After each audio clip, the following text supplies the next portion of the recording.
Massive influence, Misericordium.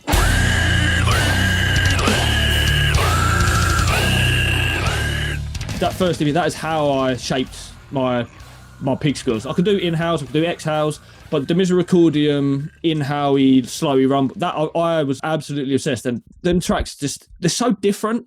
And I know people say, oh, it's cheating. You're just making noises to try and sound cool. It's not serious. Deathcore is the epitome of the obscurity of metal. Like, so then vocals wise, pigsqueals is probably up there as well. Love them, hate them. They're like obscure and sound crazy. Like, if I had to, I'd always go in how I just love the rumbly sound of them. It's just my sort of thing. Yes, mate. Yes. Real quick before we start, I just wanted to mention that we do these podcast recordings live on stream. We typically do these every single Wednesday at 7 p.m. EST. It's a way for you guys to kind of be a part of the conversation, ask your own questions. I find it so much more enjoyable to do it with a community of people watching than, kind of just doing it offline. So, in short, it's a lot of fun. If you're free, do check it out. If you want to support the podcast, you can subscribe to us on Twitch for the ad-free viewing and the emotes. And alternatively, you can become a member on YouTube. Memberships on YouTube are cheaper in most countries, and you largely get the same perks as Twitch outside of the ad-free viewing and the streams. With both, you get early access to episodes whenever they become available. We have a supporter-only chat in our Discord, as well as every second Friday, Yan and I do these supporter-only Discord calls that are a lot of fun. On top of that, you get to be the first to know about our upcoming guests, see some general behind the scenes, and so much more.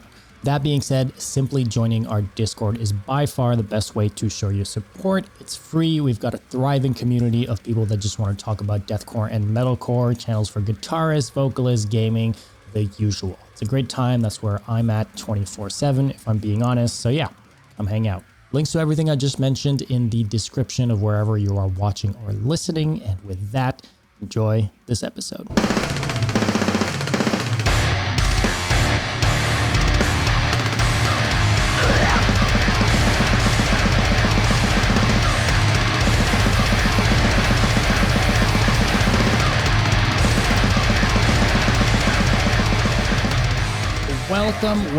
Welcome to another episode of the Brutality Podcast. My name is Dom, and I'm joined, as always, by my co-host, Yan. And this weekend, we are coming at you with a little extra special stream. We've got Aaron from a very, very OG UK deathcore band, Postmortem Promises. How you doing, man? Welcome to the show. Hello. Yeah. Thanks for having me. I'm good. Hell yeah. Dude, I was looking at some stuff and kind of realizing, we'll talk about the new song you guys put out just yesterday and kind of wrapping up the band. But the long and the short is this is a kind of like a re-recording of an old song that you guys put out like 18 years ago, right? Crazy how time flies, something like right? that. God, is it 2006 maybe, something like that? Yes, sir. 2006. Oh, mate, I am old as hell.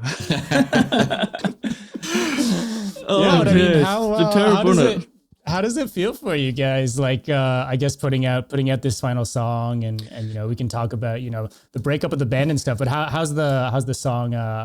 How's putting out that song been for you guys? And what was kind of the idea behind redoing an old song, in 2024? Well, we've done that song twice before. We did it initially on the first EP, and then we redone it on the album. And yeah, we always get people asking us to sort of, they want the album version. Can we redo? People ask us a lot for Beast. We said we were going to call it quits, but we said we'll do one more song. And Beast seemed to be the obvious choice. Yeah, sort of like a trilogy. Probably my favourite song out of the ones we did. Yeah, so just like that, really. It was felt pretty natural to do it. It is weird. It's as it's gone. So like the first version, I really like. The second version's on the album, which to me is, I hate the album's trash. More production wise, it's just quite rough. So yeah, like this version actually, really happy with it. The production is obviously better, and obviously Alex Tan on it is just a joke. It's insane. He's just ridiculous. Yeah, yeah, it's been cool. It's been cool. It's a sort of almost like a good full circle sort of thing. So Yeah, to kind of close the loop there at the end. And like yeah.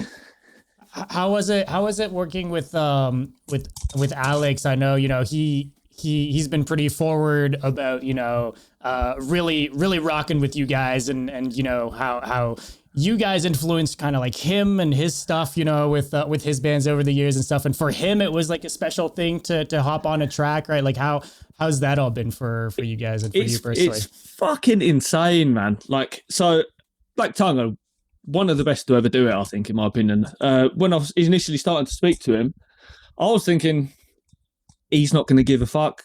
He's not going to care. Like, probably not going to want to do it. He's going to want loads of money to do it, or you don't know what people are going to say. And man, he's such a warm response. Like, more than keen to do it. Really nice, and he's just been awesome the whole way, man. And yeah, it's kind of crazy because, like, obviously there's a massive gap from when we first did it, and then this sort of coming back.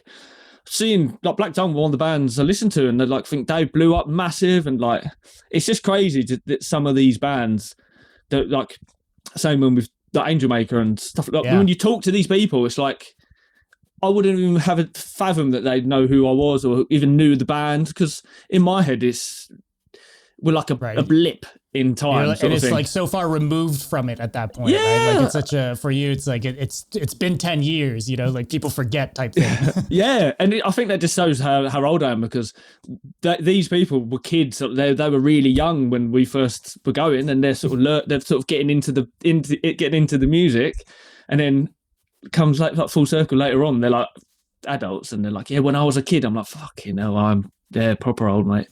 Yeah, the biggest realization is like when you see people with their kids at shows type things, you're like, oh, okay, so now we're a multi-generation band. So that's, it's kind of that's a realization for sure. But at the same time, it's part of the legacy thing. Like when people are still talking about what you did years ago, there's also like a big it's kind of a gift type thing. It's amazing that it's still relevant and all that. I was reading the comment on the newest song, and people are just like, it's just love, basically. People are just like, wow, kind of saying thank you for everything and stuff like that. Like if I was you, I would have been like almost emotional. I was like, wow, that's cool, Honestly, I don't know how to take it. It's strange. It is sad. But like multiple things have happened since the comeback, and people have reached out, and it's like, never in a million years I thought I would have either, like I said before, would never fathom that they'd know who I was or cared about the band. It's just crazy. It's like it's reached so many certain people over the years, and it is just crazy, and it is emotional. But it's one of those. It's just felt right, sort of thing, really, at the time. But yeah, no, it is crazy. Like talking about the age thing. So when we first go in, my nephew wasn't old enough to get in to the shows. He come to one which was a 14 plus, and I don't even think it was 14. Now he's like 24 and he's in his own band. It's crazy. I wiped his bum when he was a baby. Do you know what I mean? And now he's like playing shows with me. It's crazy, man.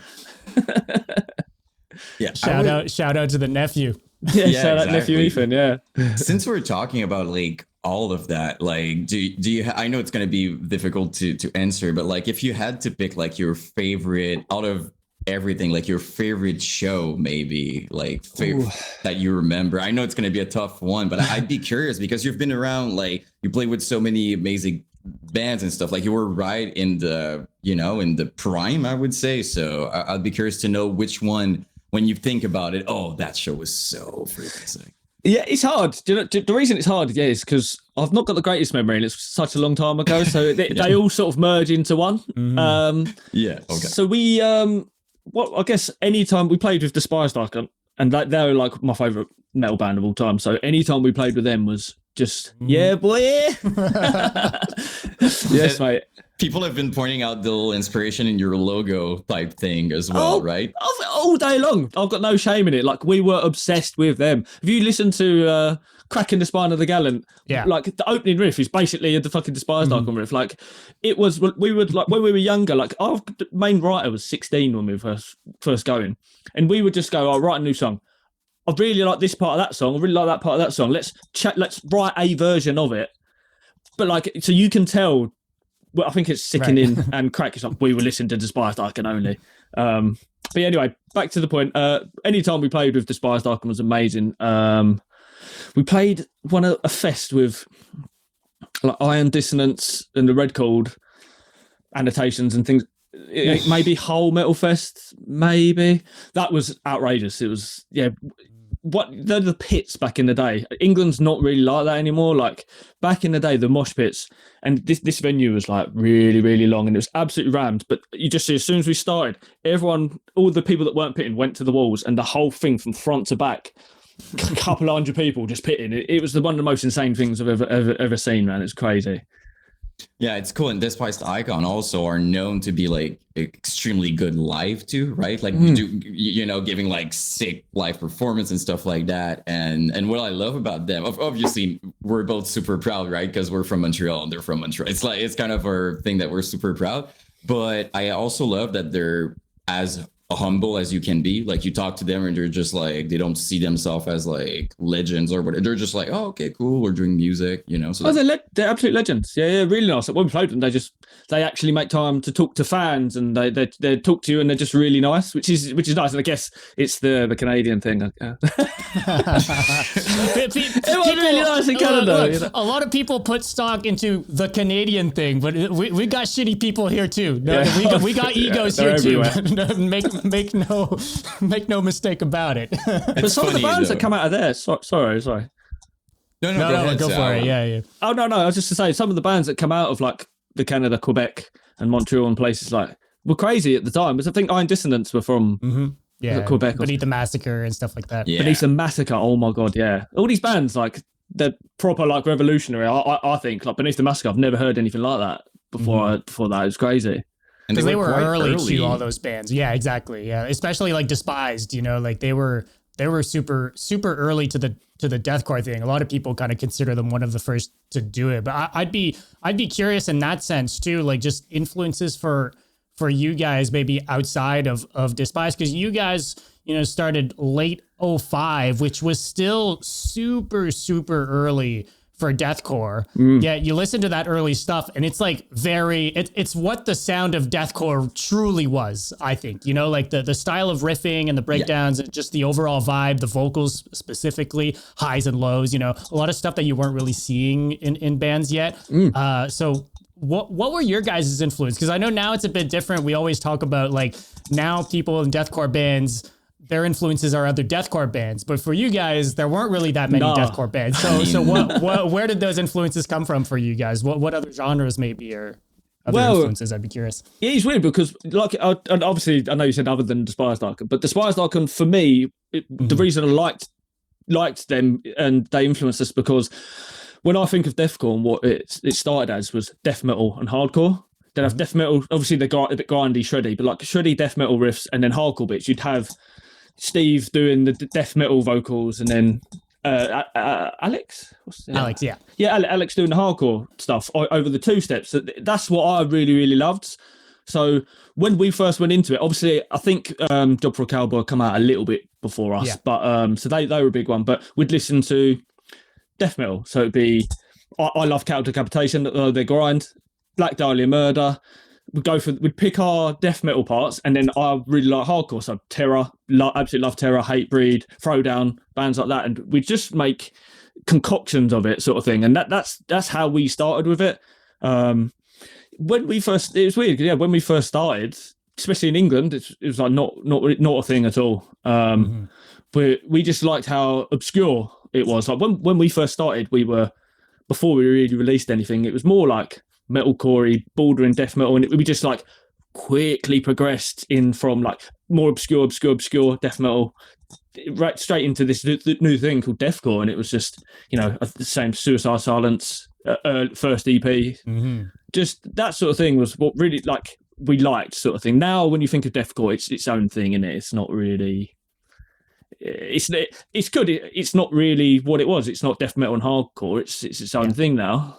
The line became kind of blurry, I would say. Like back in the days, with Despised, it was like a clear blend of hardcore, and you said it real hardcore. Like we're talking even with the vocals and everything. And as the year went by, it's like the line was kind of separating. You had more beatdown bands that clearly are more hardcore, and on the other side, other bands that's almost sounded death metal at this point. But it's true that when it started, those slam riffs, and then you've got like true hardcore parts. That was the essence of deathcore. The Doom EP kind of thing. It was so special. It was.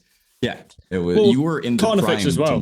Well, in fact, we I think, like I said, I don't think we were that great. We were just early adopters of it. We were like one of the first, especially in England, to do it.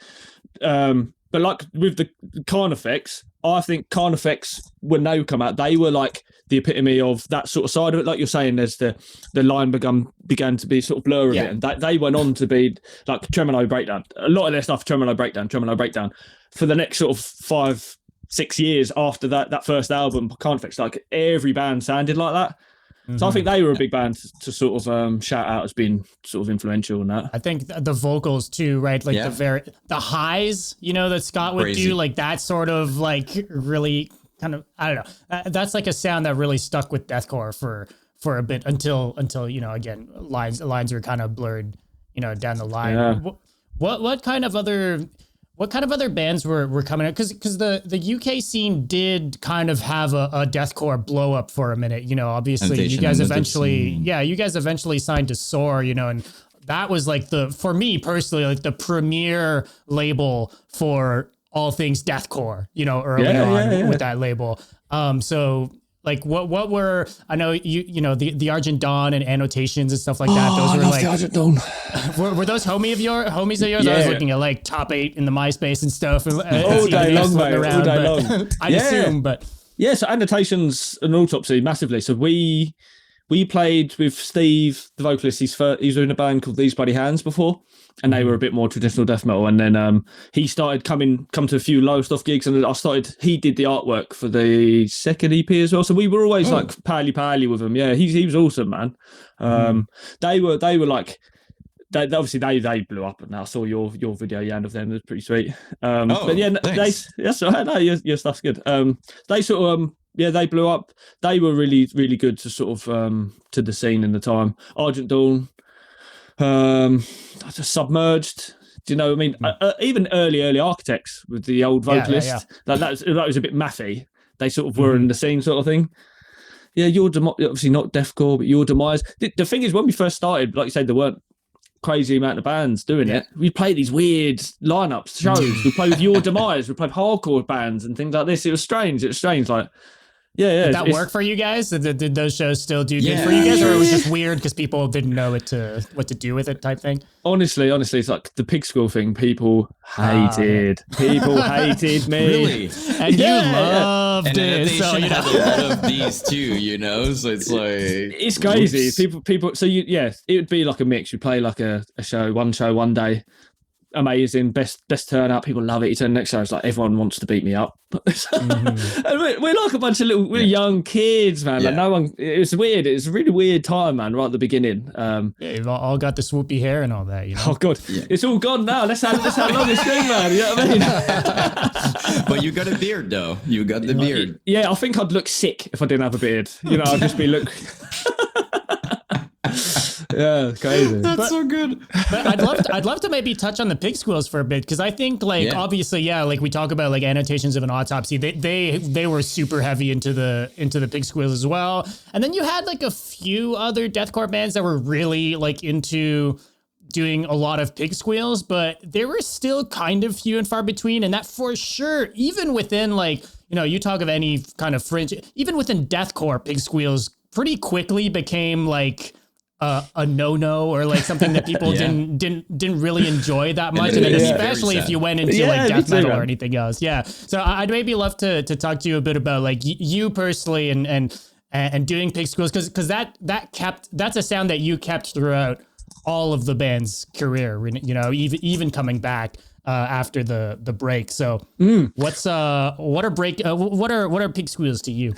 And how do you maybe deal with like the hate? Because I'm sure there was hate towards like there's always hate, man. There's pricks everywhere. You just got to ignore it, man. Like I think a lot of it's like resentment, and those people putting their own shit onto you. I don't really listen to it, to be honest. It's a bit different face to face, but that was only few and far between, man. But like to the Pigsqueal thing, you reminded me of another band.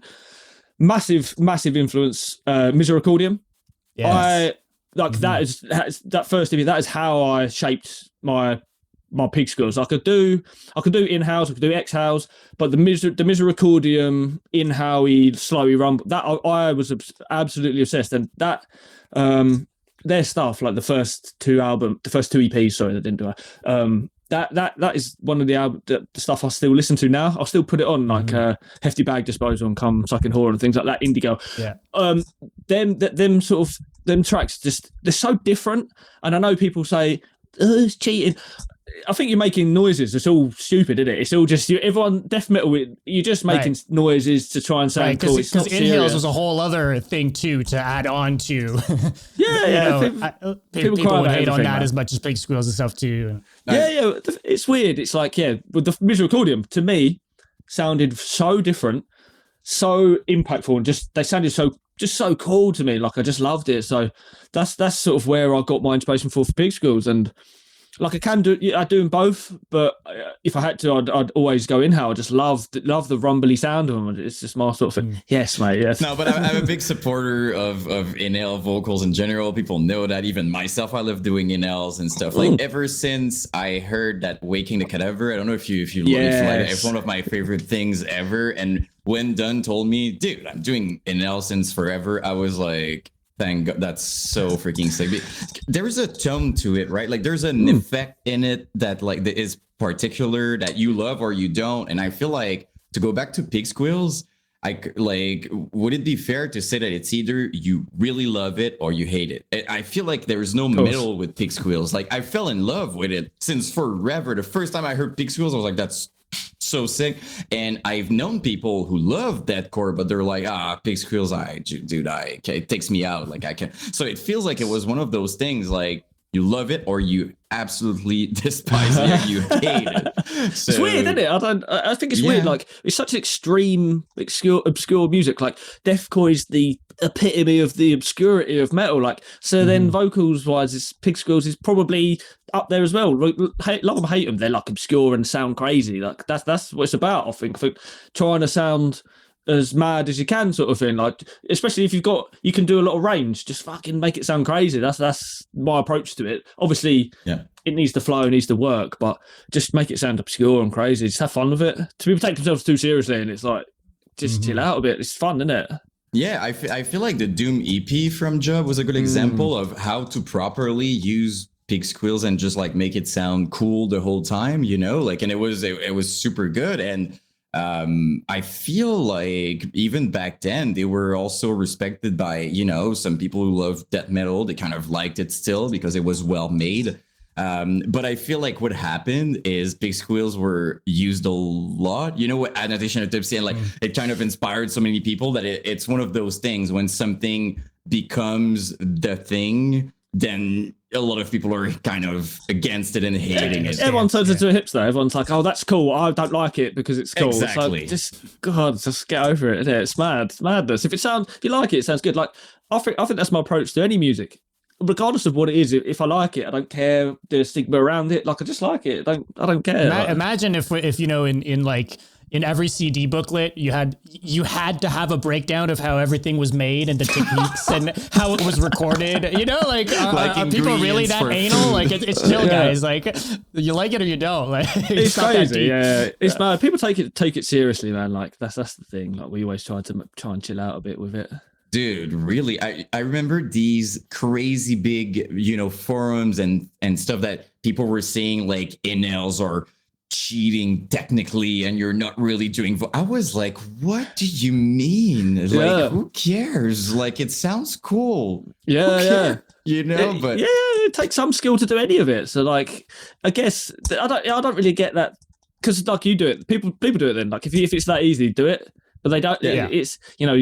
It's a bit harder than people think, but I don't think the thing is like you could say that about. I'm not going to start trash it like Fry. Really, for instance, like it's like a technique that's not that hard really to sort of do it first, but to actually master it and to get to a good place, it takes time. Same with the pigsqueals. Like everyone can make that initial noise, but to get to misericordium level, in-house stuff especially, to get to misericordium level, it takes a lot of time and effort and work put into it. To make it sound good, to have it fit well, because there's a whole songwriting aspect to it as well, right? It's not just about making the sound, right? It's the biggest part, I would even say. I think the songwriting, like, it's a good point. Like, I feel like that's the biggest part. You can be very good sound-wise if you don't, like, if your songwriting isn't on point, like, it won't value, like, you're going to hear it now, okay, but the way it's plays, the way you do it, it changes everything. Look, I'm a bit of a hater, but it's like I know plenty of great vocalists that do shitty music, and it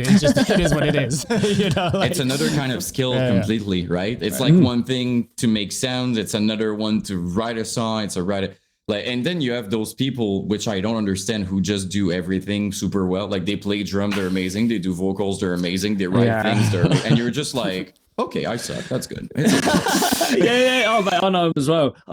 People just like our original drummer who did come back for the comeback initially. He's one of those people that just like, he's never played bass before. Pick up a bass and just go, blah, blah, blah. Oh, he's like half learned the song. It's like, I don't get it. At all. Like, how are you this good at it? Why does he get all the gifts? Like, what? It's crazy. It's mad. Yeah, I have to try really hard.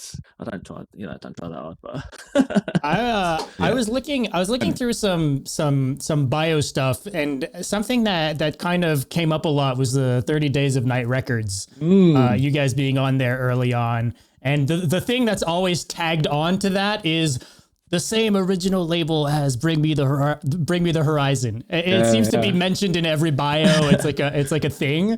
What was that for you guys? I guess that label and what's the significance maybe of like Bring Me in general, but like Bring Me being on that label. Good question. Yeah. Well, Bring Me were the reason that we went on it. At the time we were getting offers. We got, I don't know if you remember, In at the Deep End, that record label. So they had Suicide Silence on it. So we were that first Bring Me the Horizon EP. We really liked, and that was the reason we went from. The whole label was a sham, absolute sham. Like it was like, yeah, we were kids, and he was like, yeah, we don't do contracts or anything. We just, it's a word, we don't, we just take it really chill, man. And we're like, oh, it's a family here, yeah. Oh yeah, all this bollocks, and then it's. And then it went terribly south there. But yeah, it was Bring the Horizon that sort of got us on it, and it did, at least for all the negatives, it did a lot for us to get us out there and to be attached to a label that Bring the Horizon were on. Like we got on a lot of shows with Bring the Horizon back in the day that we probably wouldn't if we weren't on the label. That's awesome though. It's crazy. I mean, these early, people don't talk about it a lot, but very early Bring Me was super sick. Like very raw, like the album with the bird on it. Like I'm terrible with like the name of it. Yeah. Edge of Your Seat, something like that. Is so freaking good. So you played shows with them back in those days. That's awesome.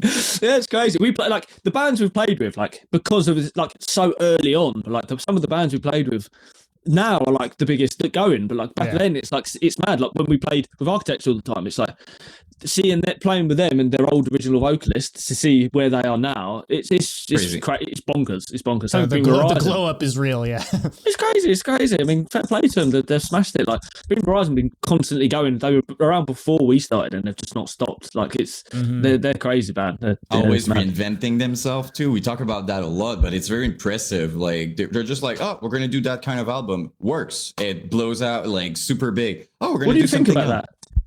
What I think about that? Yeah, like the fact that because it's a really mixed bag, isn't it? Like some people love it, some people like originalists. Oh no, I don't like the change. So I wonder what people what do you think about that? Do you want to start them, or you want me to? Oh, my personal opinion is, for the record, I probably enjoy the newer stuff more than the old stuff.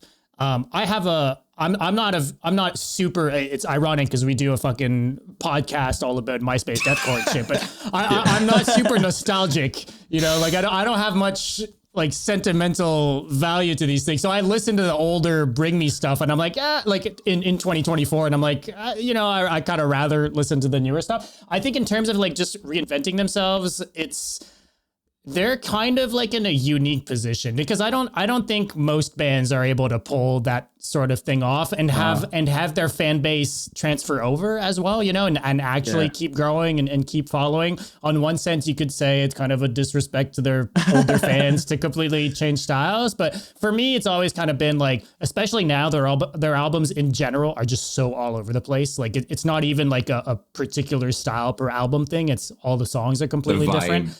Yeah. So for me, it's like 100%. There are some songs that I'm going to love and other songs that I'm not going to care about, but that's okay. I've got the few singles that I love and that's enough for me. Right. So that's kind of how I view it. But from like an ethics perspective, I don't know. It's kind of like you love it or you hate it type thing, I guess.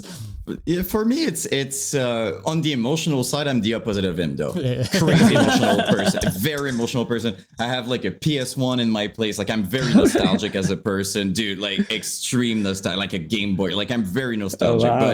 The Bring Me the Horizon thing, for me, when I hear, you know, Count Your Blessings and stuff like that. That was my biggest inspiration as a kid. Like I was 15 and I wanted to do my own band and it was like my main thing. So every time I re-listen to that, it's bringing me back to those days when I was like terrible music wise, but I was trying things and stuff. So like I'm very attached to it, but what happened would Bring Me over the years, I would argue that Suicide Season, to me, was more metalcore than deathcore by far. Like to me, it fell like it was already different. So already then I was like, oh, okay, they're and then with the It Never End kind of hair, it was also different. So I kind of always, I didn't expect them to go back to that anymore because I was like, okay, they're just, you know, they're moving on. But since I'm such a big fan also of pop punk music and like Blink-182 and all that stuff, now when I listen to Bring Me, they're falling in this instead. So like it just went into their latest album is super like nostalgia pilled for sure. Like all their sound, you know, there's the Deftone song, there's the Under Oath song, there's the pop punk song. There's one song sounds like 4 Years Strong. There's like a breakdown that sounds like 4 Years Strong, doesn't it? Exactly. Interesting, man. Yeah, it's very interesting. So for me, it went from this loving Bring Me and deathcore and metalcore and stuff like that. And it just fell in my other love, which is pop punk and other music like that. So I still like them in a different way. I just don't see them as the same entity type thing. I don't know how to explain it. What about you though? Like kind of having played shows with them back then and being like doing that sort of music as well. And you know, being in the UK, maybe a bit of a different perspective towards Bring Me. Like, are people super proud of Bring Me? Like in the UK, is it like a mixed? It's mixed. Yeah. It's a weird thing. I think it's a two-sided thing. Like, I really like the first EP and stuff. When they the things with them, like you can't deny they like took the lead and like they were innovative so much. They like you say, deathcore, that bit more metalcore. They did pop. They did a bit dancing. Like they did, and other people follow them, and you got to respect that. Like whether you like certain eras of their music, like you have to respect it. I have this weird thing with every band. I like obsess over an album. That is the band for me. I obsess over an album. Then when the next album comes out and it's slightly different, I can't. There's something about it. So for a lot of bands I love, one album's it, and then I sort of move on a bit. I can't really get into it. It's a weird thing. So I think that sort of happened with them as well.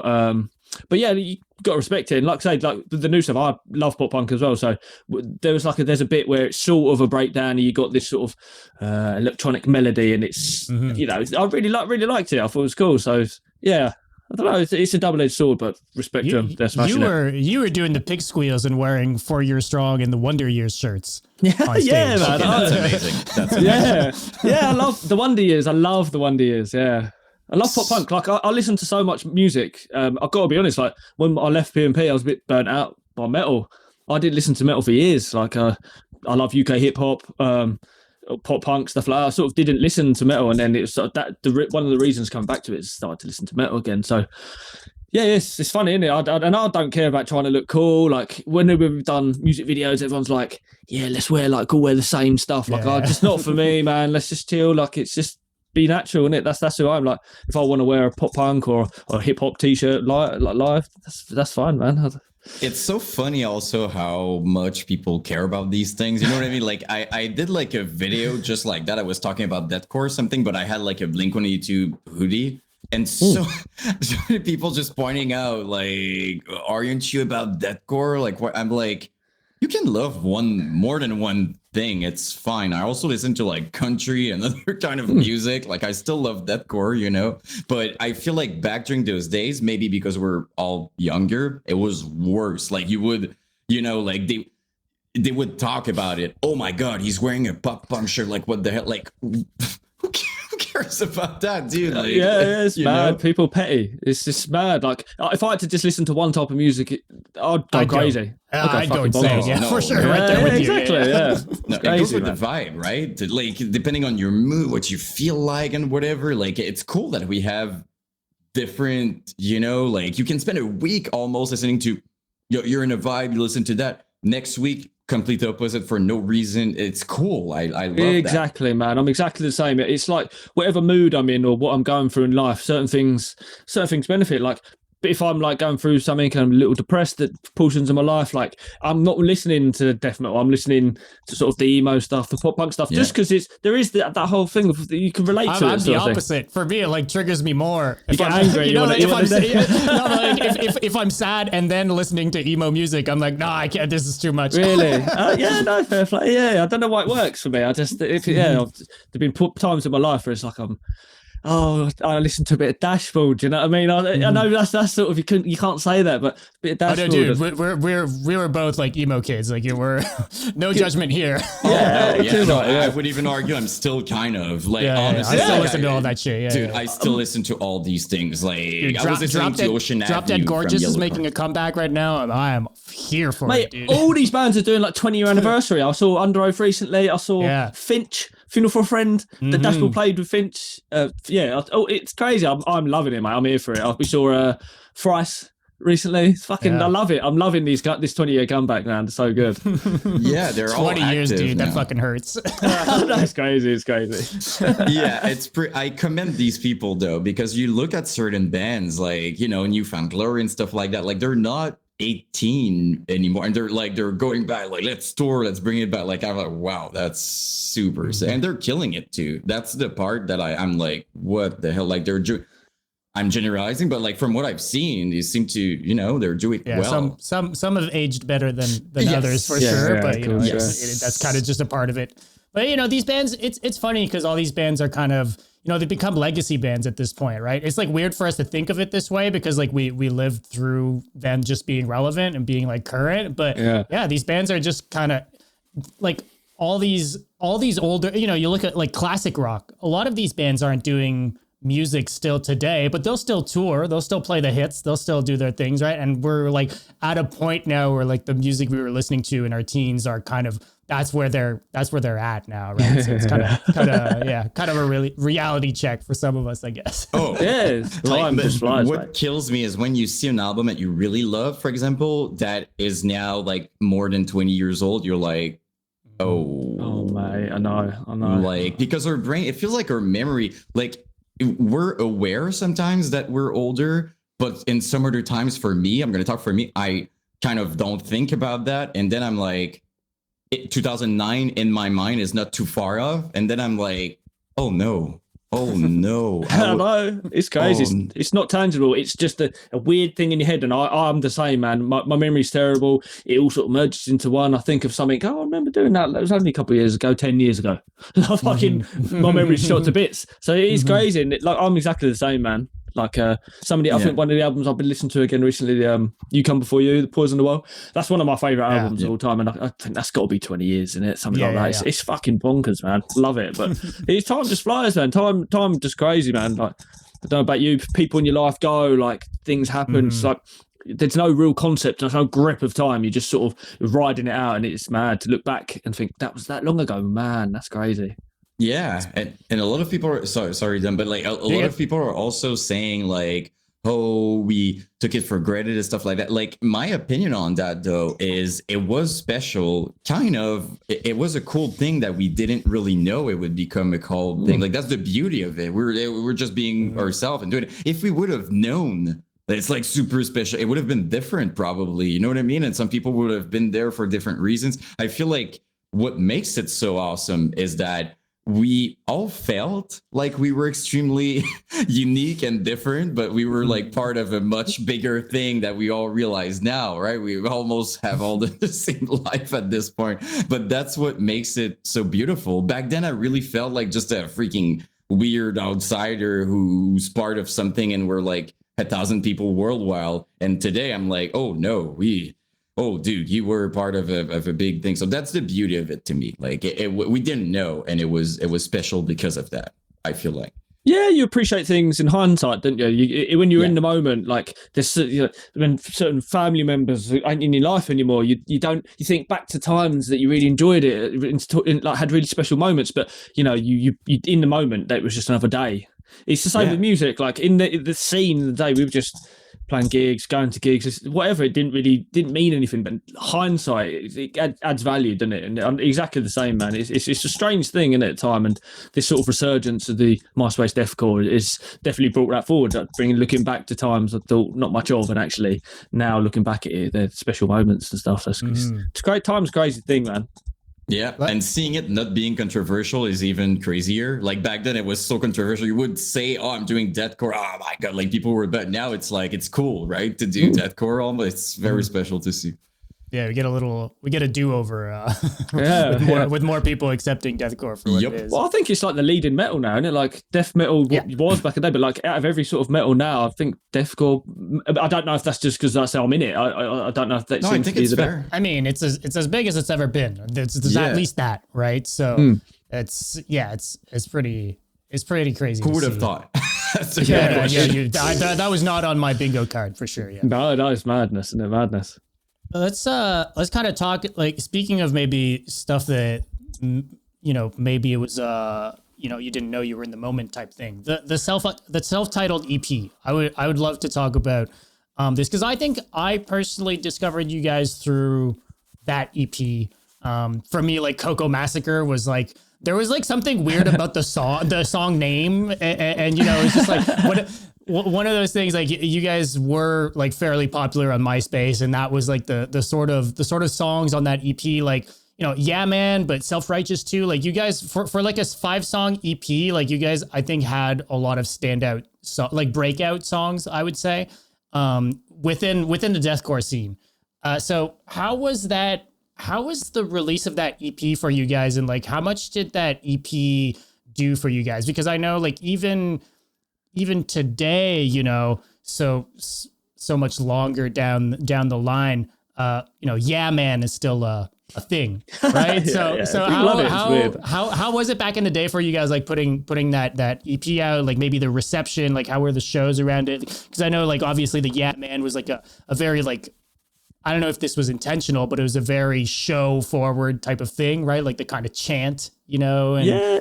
Well, that's how we used to. Was that a special time for you guys, or was that just kind of like I think that was peak. What it was. That was peak for us. So like we're coming off the first EP, it's doing really well. It's fairly like getting a lot of attention because it's new. It's sort of like not really been done. So we go in to start writing the second EP. It's like we want more of that, but we want to not take it seriously. Like all the lyrics pretty much on that EP is fun. It's a joke. It's like Coco Massacre's about killing loads of indie kids because Coco was an indie club. So do you know what I mean? Like it was just stupid, like taking the piss, not really. Like, so going into it, we were like, just don't take it too seriously. Let's have fun with it. We're all just a bunch of mates hanging out. Let's write for fun. Let's write the lyrics for fun. And I think that come across with it. And the way someone, like you say about the written for the live show, that's how we used to write a lot of it. We'd go, what would go really well here? We need a couple of wow moments in each song to sort of like, whether it's gang shouts or it's a breakdown or it's a two-step, that was pivotal when we were writing. It's like, it can't all be breakdowns, it can't all be two-steps, but let's make sure we have these moments in these songs that are interested. And we don't want a whole song where everyone's standing still. We want people to be pitting, people to be two-stepping. That was really important. And I think that come across. I think back in the day as well, that was the peak when people would come to shows and everyone would pit, and that was really popular. So I think that helped it do well for that reason. But the response we got for it, was insane. Like That was really peak. We were getting show offers that were ridiculous. We were like, that really took us to another level. Like I say, we weren't ever massive, but like in our reality, that was sort of the peak, and we got taken up a step with that. And I think that was the funnest time sort of thing. The first EP was a bit of work and figuring out who we are, but that second EP was just fun, and the gigs were fun, music was fun. It was like we were just riding high on it. It was just fun. It was a laugh. Like that was peak for me, really. It's sort of when we come to the album, it's a different story, really. But no, that EP, like, yeah, I love that EP. That's probably one of my favorite, really.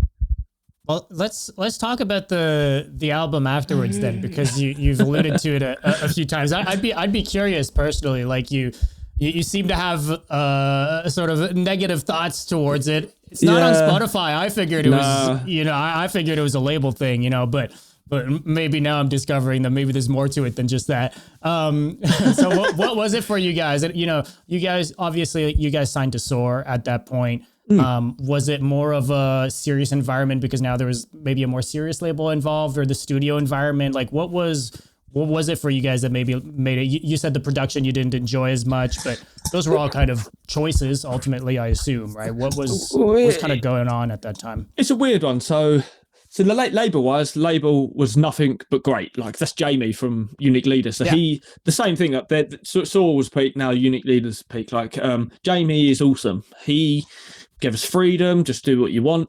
It was more of the life on our side of things. So we come off the second EP, and at this point in life, like I don't know how old would have been, 19, 18 maybe. Touring a lot, gigs a lot. Not really working. Life gets to be hard. Like you don't even at your peak, don't earn money from doing bands. It's sort of, if at best pays for itself. That's all you can hope for. At best, yeah. yeah. If you're lucky, like look, it doesn't happen. Like that's when you could people buy music. Now bands are fucked. So going into that album, there was that. It was like people were starting to flake out, and not in a negative way. People were like, no, well, my life needs some direction now. So I need to go to uni. I need to go to college, and I'm like I don't, my home life situation wasn't great. So it's like all these things, life gets in the way, and we went into it, and the whole thing felt like a chore. It felt like a bit of, obviously it's the necessary next step, but no one was really feeling it. The songs were all sort of drifting off influence-wise, what we were listening to. It was all very apparent in that there's some stuff that's like Glenn was Gojira, obsessed with Gojira, not saying Meshuggah, Gojira, all these bands that have weird time signatures and groovy stuff. Like there are some riffs in there, and at the time was alien to me, and it didn't fit. It just was like really not the best environment going into it, and that's all on our side. Like really, production wise, there are a lot of member changes around that time. Because I know you guys have kind of always been shuffling members throughout, like the entire. That's been a thing for the band, right? So was there much of a change between like the EP and in terms of contributing to the music? So first two EPs in the album, the main writer stayed the same. That was always Glenn. He stayed on until we ended. But yeah, we had different drummer, different bassists. We proper chopped all over the gaff with people. So I mean that obviously is going to have a influence there. But like for the main part, writing wise, Glenn, the main writer, was there all the way through. But he's just like I say, he was 16 when he first did the first We Play Weddings. It's crazy. So he's obviously going to grow, and his influence is going to change. And it's just hard time, man, going into that album, and no one really. It felt like work. The production wise, I don't really know if I really liked it from the get go. We didn't really have much say in that from the production. I don't know if he wasn't that bothered or whatever, but yeah, I just really don't like that album. I don't like the sound. I'd hate my vocals on it. I hate the effect on my vocals. I don't like some of the songwriting on it. I mean, the song we did with Jamie, that's awesome. But other than that, I just sort of have bad feelings looking back at that. I'll sort of try and ignore it. Yeah. I mean, for what it's worth, I think A Crack in the Spine is, I think, probably my favorite song you guys have done personally. I really fuck with that song, man.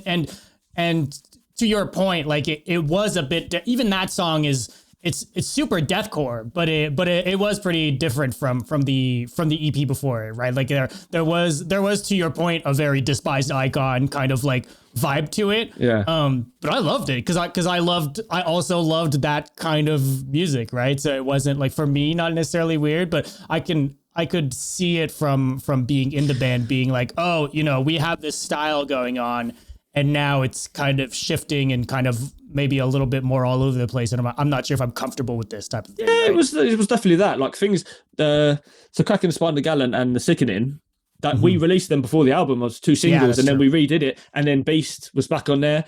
Obviously we'd just been lazy, but so then you can tell them songs I like. Although the original, I'd argue the original recordings of them songs that were on the album are better. You like the song, the sound better, yeah. The production, like he did like a lot of grindy. Like he was a drummer, so the drums was always prevalent in it. I just think it was a weird mix. We didn't know. You don't know these things going into it. It's I think a bit more of a modern sound and less raw, if that makes sense. And by modern, I mean at that time, I feel like there was this sort of shift towards things being more electronic and more robotic, like in terms of the drums and stuff like that. People starting to use, VSTs and stuff that wasn't like real amps necessarily. I have no clue for this album how it was, but I feel like that was kind of like a sound that a lot of bands were starting to dip their toes into, or producers were at the very least, which maybe takes away from like, because like the EP and everything that came before it was like very much super raw, right? And maybe that was just like a very, I guess, like a strong part of the sound, right? I think a lot of the older deathcore, that's kind of what made it, more heavier, it hit more because it was raw, right? That's it. I totally agree with what you're saying. What I would say is, so the album, the guy that did the album, Stu, he was in Eternal Lord. He was like a metal. He only done metal bands. Whereas the first 2 EPs was Mike at CDS. He did everything, and I feel like deathcore, it was a blend of metal, hardcore, all these different influences. So I feel like someone who does a rock album, does a pop album, does an electronic album, can really take that in. Whereas I feel like it's like someone that does just death metal recordings, sending them a hardcore band or a pop punk, it might sound a bit strange, and there is an element of that. But I get what you're saying. Yeah, like it's very electronic at the minute. Everything's is at the minute. It's very different. Very different. I love what you're saying though, because that is, I think the big thing. Like we saw it with like, some of the bigger bands in deathcore at that time that got picked up by bigger labels and had bigger budgets for recordings didn't necessarily turn out shit, right? It wasn't like better production makes it sound bad kind of thing. It was more, those bands ended up going with real producers that were doing a lot of other shit, and I think a good producer is just good at like making the band sound how they're supposed to sound at their best, right? Yeah. Like and someone who just does a single style, to your point, I think is not necessarily able to do that, and comes across different in bands that come to them that aren't doing their specific thing, right? 100%. So I think we look at like earlier Whitechapel and Suicide Silence, and they were going to these bigger studios that weren't, we didn't have studios that just did deathcore. That wasn't a thing. Yeah, it wasn't a thing, yeah. But these big producers still knew what to do with that sort of energy and sound, and still maybe make it sound raw but bigger, as opposed to just being more modernized or more death metal or more hardcore or whatever, Yeah, definitely. No, I totally get that. I agree, man. It's a weird thing. I feel like the best musicians listen to all different types of music as well. Like you just need to have flavor from everything. You need to take it all in to really then make an original sound. If all you listen to is metal and all you deal with is metal, that's all you're going to it's going to just feel like it's just going to copy. It's the same. Yeah, do you know what I mean? I mean, we went through an era where it was a preset, like some producers just had like, I've personally had a track mix that I got back in like an hour and a half. And I'm like, I see what's going on here. Yeah, He just plopped it in his template, Yeah, that was that was a thing for a while. So obviously that's not what you guys went through, but just to say that, like, yeah, some people know how to be more versatile than others, I guess. 100%. That's it. Yeah. Yeah, like I was about to say that, like, there's two sides of this. Like, first of all, I fully agree with what you said. Like, I feel like a lot of producer didn't really know what to do with the blend of both, because it's so different. You take hardcore, you take death metal. Like, I mean, we're talking almost opposite worlds right there. Like, it can be heavy both, but like to mix a song and to find the right sign, it's another job. So like it fully makes sense. But as you just said, Dom, during a few years, you could tell that a lot of bands were going at the same place, kind of like the same polish. Like, it kind of, to me, it's just a personal opinion, but kind of took away the rawness and personality that a band can have as well. Because I feel in metal, the last thing you want is to sound like everything. I think that would be the last thing I would prefer to do something DIY, but at least it's my thing, than to sound like, oh, okay, you sound like these guys and these guys and these guys, and pay a lot of money for it. Yeah. Yeah. So, You're totally right, mate. Yeah, I totally agree. Yeah. That's personally one of the reasons why I love EPs. And you were mentioning the Suicide Silence EP earlier. It's still one of my favorite things now. Like, I So still good. on a daily basis, like, it plays in the background very often when I work. And it's because, and the Chelsea Green EP, I don't know if you're familiar with this one, but like the first thing Chelsea Green did, like, I don't know if you're going to see, but With the original vocalist, the what was his Alex. name? Yeah, just did the highs and the inhales. Alex Cole, Yeah, and I the very remember low, that, yeah. and he was doing inhales on this one as well. But you take these albums, and it's not because he didn't do something great after. It was still good after, like Suicide Silence. I mean, they did amazing stuff. But when you go back to the original things, very often you hear the true sound, because there's no input of, industry or like labels or whatever. It's them as a core. So personally, that's probably a reason why I go back to these, and I don't care if the production is sometimes questionable in what I hear, to put it lightly. Yeah.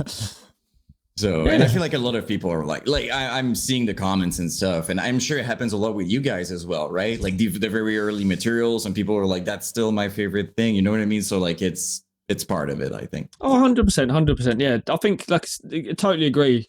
It adds character. You're not going in, even your approach going into it, you're sort of like, I want to just create a good song, not I want to sound like that, because then you are going to sound like that, and it's the same. Like, try being different, or like even just be out of naivety.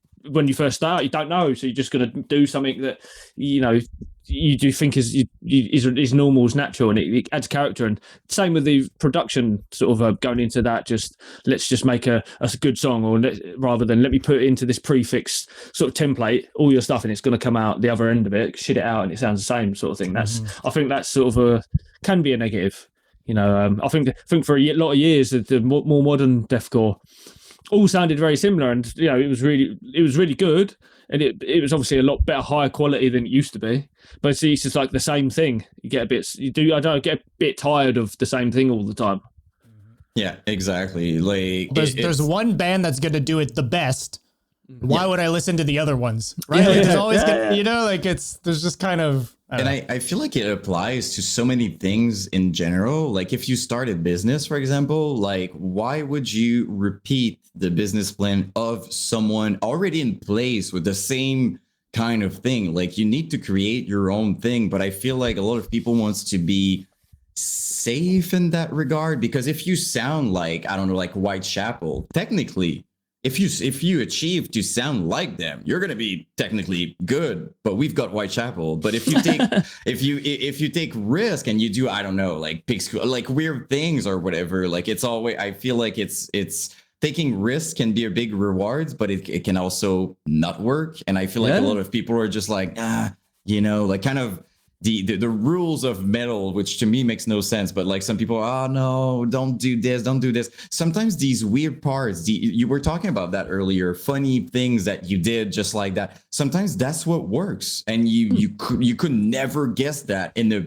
billion years. But that's that's you guys. That's your youthful, moment. The youthful ignorance is a real thing for sure. We get in our heads a lot more the more we get older, for sure. Oh, 100%. Yeah. Just have fun with it. Just be different. Try and stand out. Like what the thing is, like, I feel like being into metal, maybe not as much these days, but like when I was younger, being into metal was like shunned upon. Like you're like a bit dirt. People look at it like a bit dirty. Like it was like different. You're almost like a different version of being a punk sort of thing. So you're already there, being different, being a little bit outside the box, and then you're going to go and just copy everyone else. That doesn't, it's sort of two different frames of mind you're flipping there. It doesn't make sense to me anyway.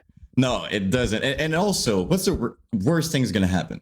People are not that much into it. Like, honestly, like, what's the biggest thing that's okay, it wasn't like, we're going to try something else. Like, it was always my mentality. Who cares? If it's not super good, we're going to do something else.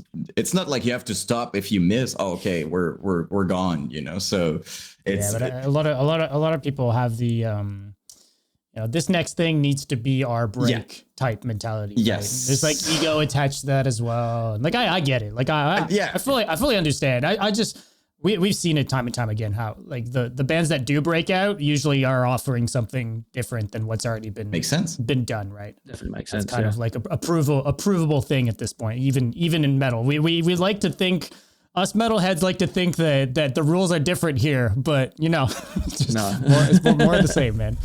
Yep.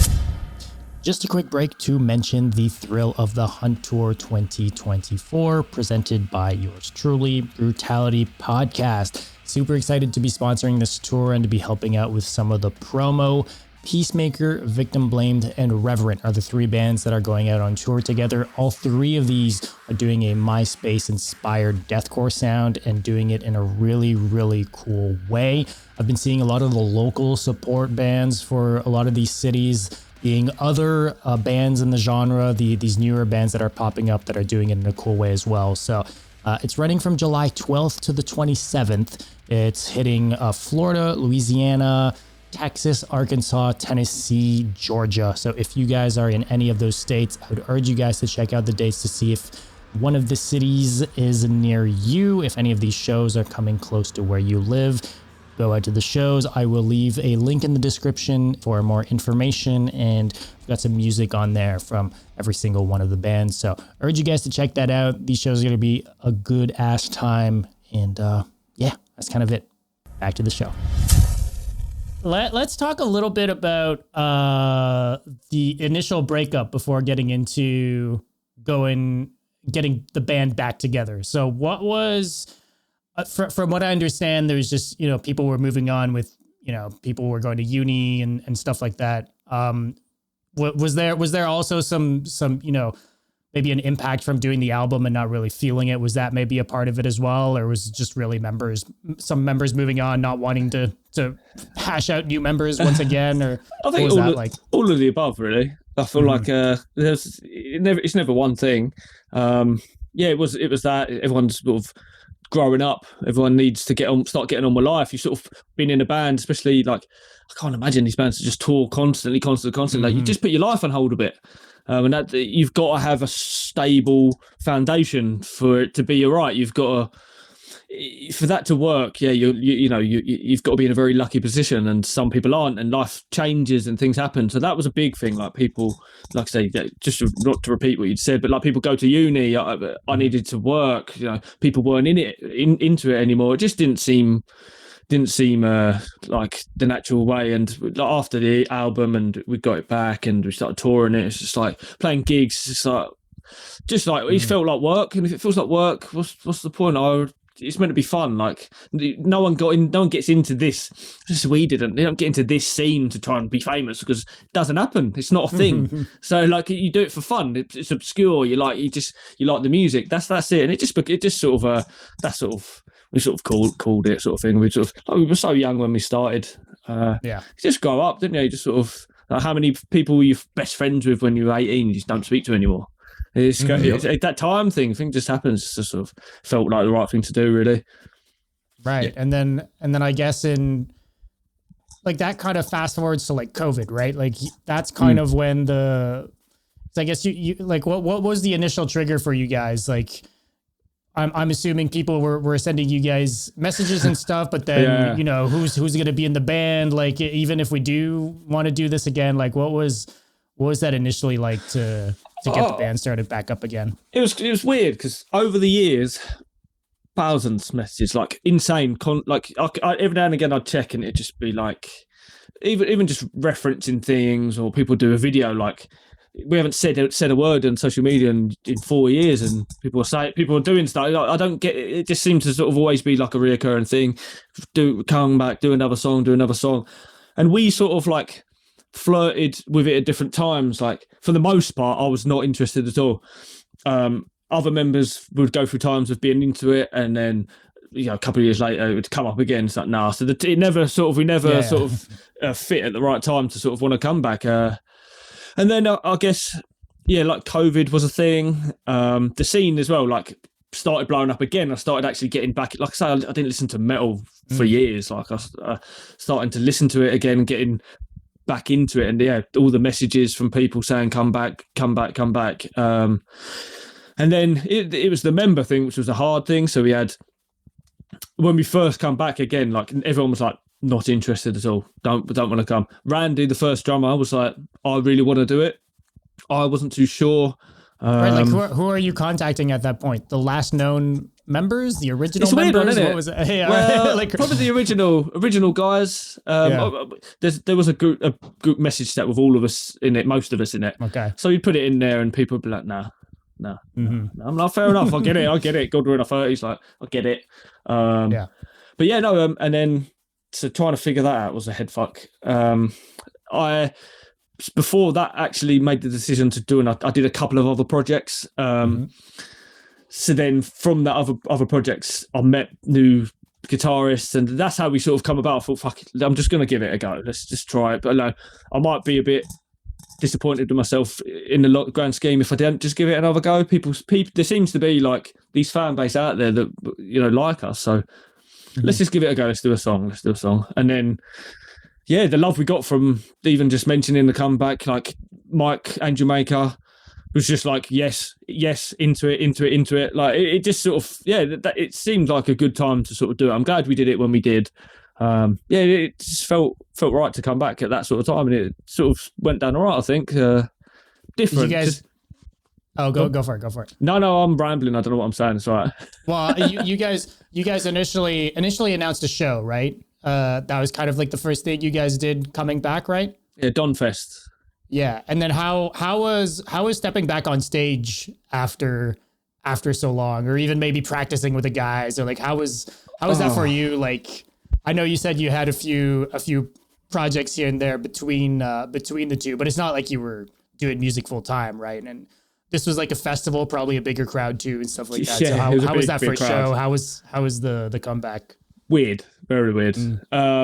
Like by accident, we played above Paleface. They were meant to play above us, but they had to go earlier. So then we were like quite high on the lineup, and then Paleface had to get the plane, so they had to leave early. So they played before us, and it's like, why on earth are we playing this high up on the bill? Shitting ourselves. The crowd was fucking massive. It was weird. My technique, I was trying to figure my technique out again, trying to get my stamina up again. Like when you're constantly playing gigs. The stamina is what's going to get you. Yeah. Oh, man. I was in bits. The technique is still kind of there, but holding it in for a full set, that's another thing once you haven't done it for a while. It was hard, man. It was a hot day as well. It was hard. It was getting back into that sort of level of performance. Like it was hard, man. It was really hard. It was just... after a good few days after, I was in bits. My back from work, I've got a physical job, my back is fucked. So after that, I was in bits, like my neck, I was just like, I can't fucking move. But it was good.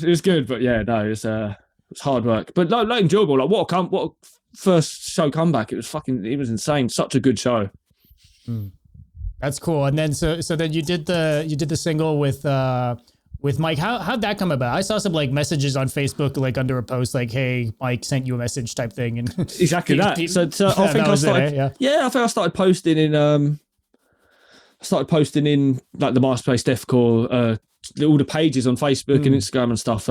Just that we're coming back, or we do there's stuff happening, sort of thing. And then I think it was that he sort of showed a bit of interest. I direct messaged him and he was like, yes, 100% in. I'm like, I don't get that. Like, Angel Maker are fucking massive. I don't know why or how, like I was saying earlier, like, how do you even remember who we are? Like, it didn't seem like it made sense.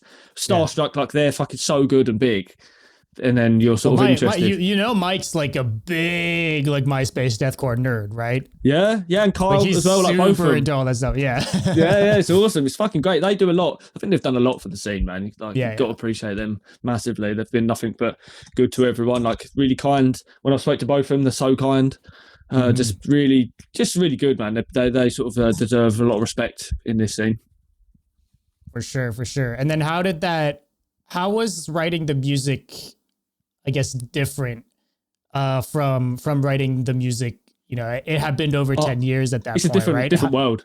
Yeah, right. Because we're talking new members. We're talking like how much are you taking into account the previous material you've already put out, and maybe trying to sound like that or not to sound like that, or like what were the conversations like, or what was, I guess, maybe some of the internals with writing new music after so long? It's completely different. Like, we were back in the day. Like, studio time was precious. We'd write in rehearsal rooms. We'd just go into a room, they'd come in with a riff and we'd just play with it. Not that at all anymore. Like, the guitarists would just send riffs, and then everyone does it at home. It's just such a weird way. I don't know if I like it or hate it. It's a weird thing. There's less spark, because when you were writing in the room together, there was that sort of magic, wasn't there? But that's sick. Like, play that again type thing. Exactly. So it's like there was that missing, but that's just not really the way I see it anymore. The way it is, really. So yeah, it was just like a lot of conversation. I'd speak to Will. So I did my last project with him. He's from Spoiler, so he did everything with release. He does all our production. He was the guitarist. So we would have these conversations about what we want to be.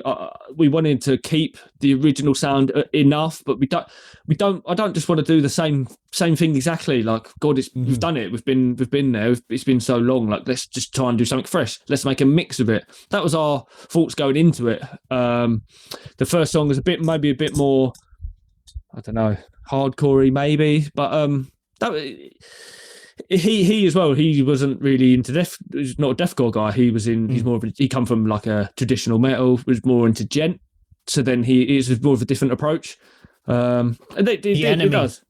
Yeah, it's weird. It's like all these different approaches. We're never going to be the same, even if it was the original lineup, it wouldn't be the same. Right. But now we've got these different members. Yeah, exactly. Yeah, but even with these new members, like, we want to keep this.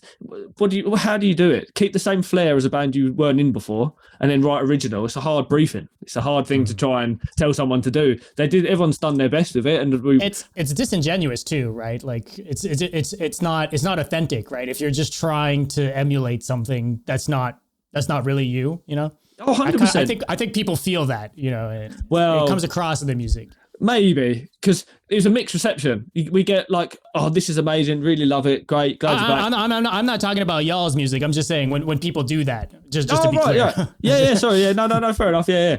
We just got talking just us mainly from our releases. We got a weird reception. Like, people were like, yeah, it's great, you know, we really like it, and there were people, probably, you know, the odd people, but it would be like, oh, why don't you, this sounds so different, why are you not doing There It Was, I'll bring it back, like, this is quite like just stuck in the fucking time loop. Like, let's try something fresh. Like, do you think we're like in our 30s, we want to try something new? Like, yeah, it is a weird, like, some people it's a bit of a weird reception, but assuming you guys are probably and I'm maybe putting some words in your mouth, but I'm assuming you're coming back into this thing for the fun of it, right? Like, you guys quit because it wasn't fun anymore. If you're coming back, it's not to please other people, or to, you know, it's got to be fun for you guys, right? That was the rule number one. It was like, let's have fun with it. Let's play some gigs. Let's release some music. Like, the band pays for it. No one needs to pay. The band just pays for itself. Let's just, that's the main thing. Let's get to that point. Let's just have fun. When it stops being fun again, there's no point doing it. That's the whole ethos, really. Like, I know we've played with some bands and they take it so seriously. It's like a business, and I get it. You have to do, you know, you can have that approach to sort of make it work, but there's no life in it. It's sort of like, let's have fun. That's the main thing. Well, it's just there are other ways of doing it, right? And I think a great example of that is the Origins reprint, right? Like the collection of all the old songs with new artwork and stuff like that, and selling vinyl like that. Like that's, because to me, that's most of the time just the way I see things is kind of like the old music's still there if that's what you want, right? And there are ways for bands to kind of like repackage that, or to shine some light on it, or to maybe, you know, again, another perfect example, you guys doing the Redux, like having the song another time, right? It's old material, but done fresh, right? With some extra things on it. Like, I think there are ways of still for a band to still acknowledge their past and to maybe have something cool for people who really are into that stuff without it being the new music you guys put out, right? Like, I think those can be two separate things, right? And people that are there for the new music will be there, and those that aren't, but the old music still exists regardless. Of course, right? Of course. You just copy paste it. It's like it takes something away for me. Like you're saying, there are other ways to do it, and that was the divine one. The last song, The Beast, like Beast 3, it was like for the fans. It's like you've been with us the whole time. You like this? This is like a new version of it. We've got Alex on it, but you know, it's for the fans. It's keeping true to the original stuff. Mm-hmm. That's what it's about for us, really. It's also funny to me. Like, we talked about that quite a bit, but when it's like 15 years later and people expect, like, you're not even the same person. Like, I'm trying to think about myself when I was 18. I would probably punch myself in the face. Like, I was a different person. And yet people are, and you change also as a musician, right? Different influences. You did other stuff, whatever. And sure, you can capture some of what you had, but the anger you had or something you had at 17 isn't the same. Hopefully, isn't the same when you'd hope. You don't want to be stuck in doing the same anger. If you still have the same problems, the same thing, like maybe something went wrong. But it's like it always fascinates me when people are like, "Oh, it's not exactly like what they did in 2005." Yeah, no, like it was never their plan, probably, as well. So it's one of those things, like we keep seeing that when there's comeback. So I feel like expectations is the biggest part of it. People want it to be something, so they don't even give it a chance. But there's no winning, right? Because you would do the same thing, and then there's the other half of the crowd that would be like, "Oh, this is the same thing again." You know, like there's no. You just got to do what you want to do ultimately, because that's what really matters, man. It always comes back to what you want to do, because at the end of the day, some people are going to be happy, some people are going to hate it. Like, just do whatever the hell makes you happy. Like, if you look at it, I'm proud of it. That's what we wanted as a band. Perfect. Like, the rest is just gonna, people are gonna talk, and that's it. So. 100%. So then, so you guys put out a few new singles. What, three songs plus this one? Yeah. Is that it? Yeah, God Destroyer and Claret Sky. So you guys put out 3 singles, and then this recent one, and then there's the announcement of the band breaking up. Is it kind of similar reasons ultimately? Is it like?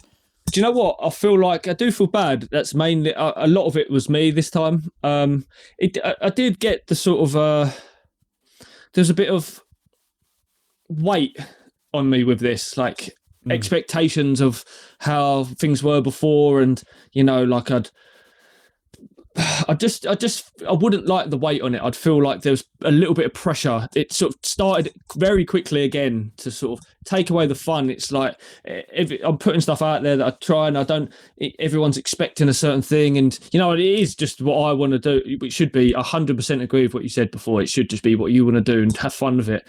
But again, it started to. Yeah. It started to dip. Yeah. No, it just started to not feel right. It just started to, and I just wanted to try something fresh. Like I've been doing this project now, like obviously a big gap, but I was 17, 18. Like I don't want to keep doing the same thing. Like maybe I want to just move on from it, put it to rest, and try something new. Like leave it as it was. It's some, when I see other bands do it as well. Like sometimes it can take away from the original. The magic that there was. You're just redoing it again. Both sides can work. It's not black and white. It's a lot of nuance around this, but I just felt for me, in my personal journey through this whole thing, it sort of started to take it away from me, and I just wanted to leave it and all be positive and not move on. Right. You don't want to resent the band that you currently have fond memories of. Yeah, that's exactly it. Yeah, that's exactly it. It just felt, I mean, the other guys would have kept on going. They love it, but I wasn't in it anymore. And it just, like I said, same reason again. If you're not fun, you're not feeling it, you're not loving it, there's no point in carrying on. Mm-hmm. Well, I mean, especially if ultimately you're feeling it in terms of like it's affecting you, right? It's not it's not like, I don't know, it'd be easier if there was like nothing affecting you personally. It could just be a thing, right? But the second it's affecting you negatively from like pressure and stuff like that, it's 100%. That's it, man. I'm baby. I'm sensitive. I feel things a lot. So like when things like this, I'm a bit of a baby. I was just like I really feel it deep, and it just started to like we'd play shows, and it'd just be like, oh, something just doesn't feel right. I just don't like how this is making me feel. Like I just don't. Yeah, no, I can't. Like anxiety or like what? All of it. Yeah. I don't want to dig too much. If no, it's fine. I don't care. No, it's fine. I don't care. Yeah, it's anxiety. Definitely anxiety. Not the stress, and like I say, the expectations just like this was once this, and now we're this, and it's just making me feel a certain way. I'm not great at articulating myself, but it just made me feel a little bit like disheartened, and I just not really in it anymore. It's a shame, but I just feel like it was the right thing to do, really.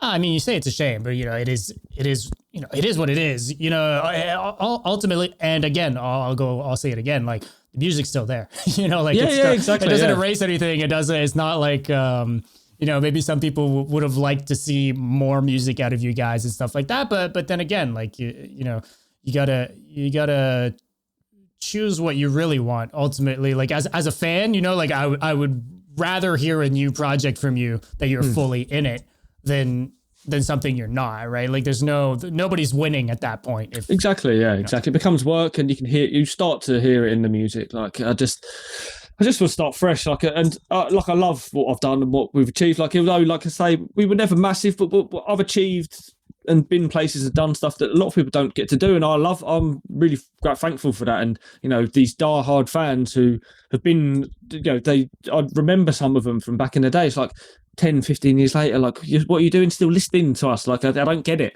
I don't understand. So like, it's all love, man. It's all love. And yeah, it is what it is.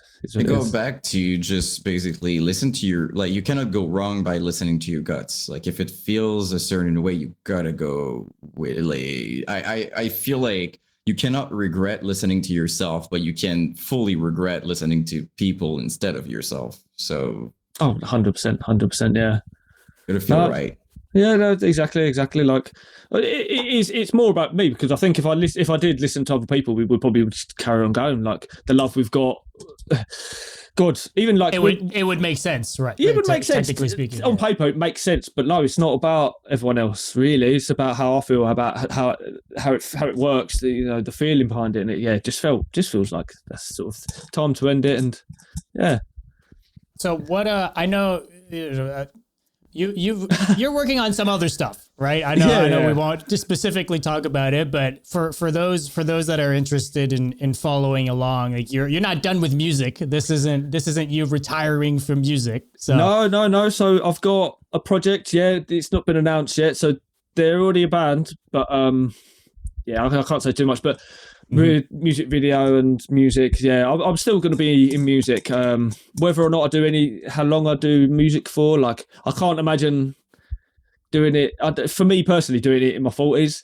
Also, my body is shot to bits. My tinnitus, my ears. Like we played, I don't know, a few hundred shows in our whole lifetime. I think I wore earplugs for sort of the last 50, 60.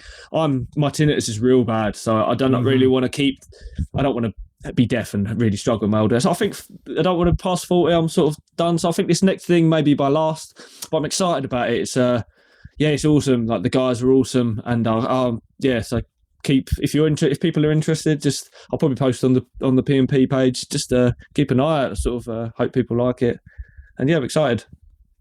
Cool, man. Well, I don't know if you have any kind of maybe closing thoughts in terms of, maybe we're kind of like wrapping up the life of the band, or maybe a retrospective on what it's been like, or maybe anything to the fans or anything like that.